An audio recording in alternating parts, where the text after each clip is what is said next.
Hey, Clip Butler here from SIA on behalf of the entire SIA team. Thanks for watching. Test number 60, Mythbusting. Will adding a conversion goal through Google Tag Manager change boundaries? It's an old one. Let's see what happened.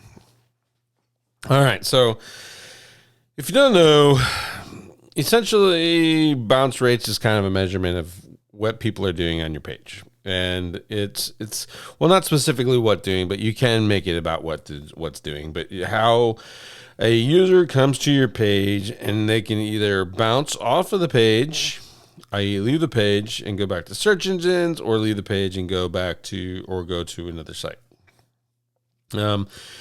And it also measures if they go to another page on your website. So there's three things: back to the search engine, commonly referred to as pogo sticking because we're the SEO community and we got to make names up, to another website, clicking an external link, or to another page on your website. And those three things affect the bounce rate. Now, at the time of this test, this is something I've been doing for quite some time, as a matter of fact. But essentially what you're doing is you use Google Tag Manager, or back then we used Google Tag Manager to fire another signal to Google Analytics at a specific set of time to indicate whether a person was still on that page or not. So as an example, let's take this page right here. Let's just assume that this is a web page. The way Google Analytics works, if this is the only page that I use on this website, and I can leave it open for 30 seconds or 30 minutes, it doesn't matter, my bounce rate will be 100% because I'm not clicking around. I'm not leaving the page. I'm not going to another page on the website. I'm not clicking or engaging with it and leaving. I have a 100% bounce rate. If I close this, I will continue to have a 100% bounce rate. The problem for users or for us is, let's say that I'm an information site, and right now it's early stages and I don't have any monetization on it, and I'm just writing content and ranking it for the purposes of, or just for the sake of having quote unquote quality content.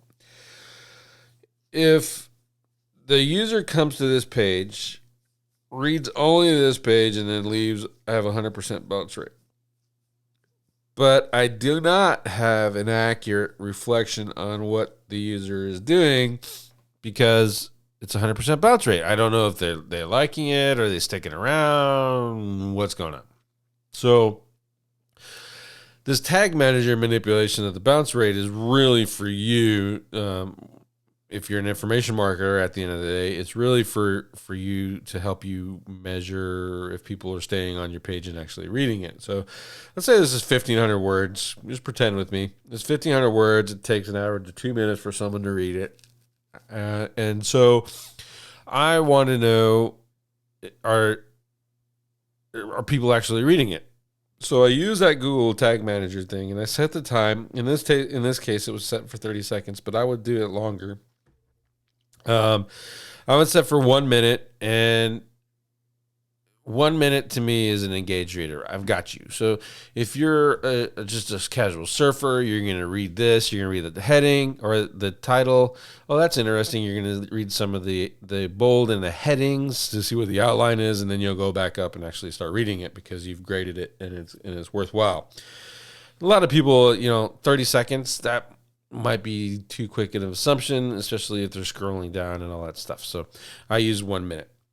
If you're reading my content after 1 minute, I got you and you're actually engaged with it, right? So, and so the tag manager will fire another event, which essentially sends a signal to Google Analytics, hey, someone's doing something on this page. And that results in reducing your bounce rate. Now, from an SEO perspective, from a ranking perspective, if you have a reduced bounce rate, you're going to rank higher. We've already tested that. We know it's not true. And we've tested pogo sticking, kind of not true. So in this case, we tested just the fact that it's having it there and whether it would actually do any good. So you can reduce your bounce rate with Tag Manager. You can still do it. There's some other things you can do. Let's say time on site, time on page we addressed. What's the other one? Scroll. You can get Scroll to send information to Google Analytics. That will reduce your bounce rate. If someone clicks from your page to another page in your site, that'll reduce your bounce rate. Someone clicks off, you're still at 100%. And that's actually a good thing too, especially if you're in a call to action thing. So let's say you have a box. Let me see here. I'm going to inch you. Can I do shapes? I don't see it. I don't think I can.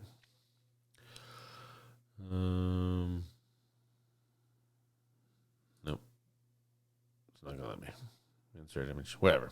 Anyway, so let's say you have a box. So you got a box right here, and it's a buy button or a sign up button or a form. Forms even do the same thing. So, it's a landing page, blah, blah, blah. Sign up to learn more. You give your name and email address, and then you're redirected offsite to an affiliate offer, for example, or to a ClickFunnels funnel or whatever, and it's offsite.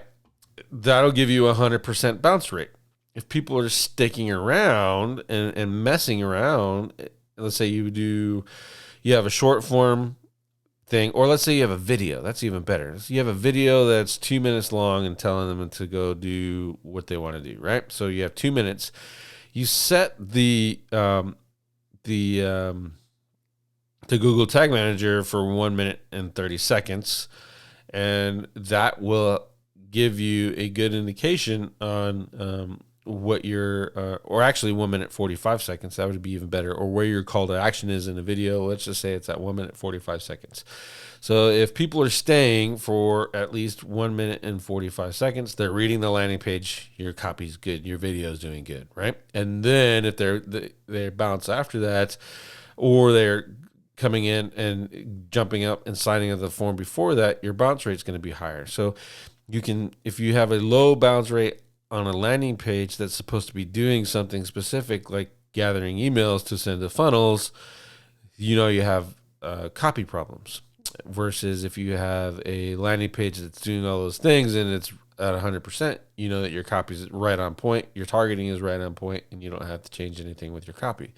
So that's where that messing around with this tag manager and the bounce rate stuff works pretty well. I've not messed with it since GA4.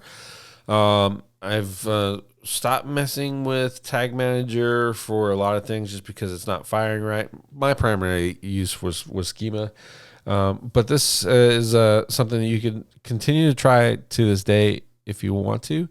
And in particular, if you have a lot of landing pages and you want to measure the actual conversion rate versus combining that with the bounce rate to see if you have a copy problem or a copy problem, and it'll help you identify that at the same time. So appreciate you. If you could, thumbs up or thumbs down. You've watched this far. All we need is one little push of the button. Won't hurt your fingers at all, I promise. And I'll see you on the next one.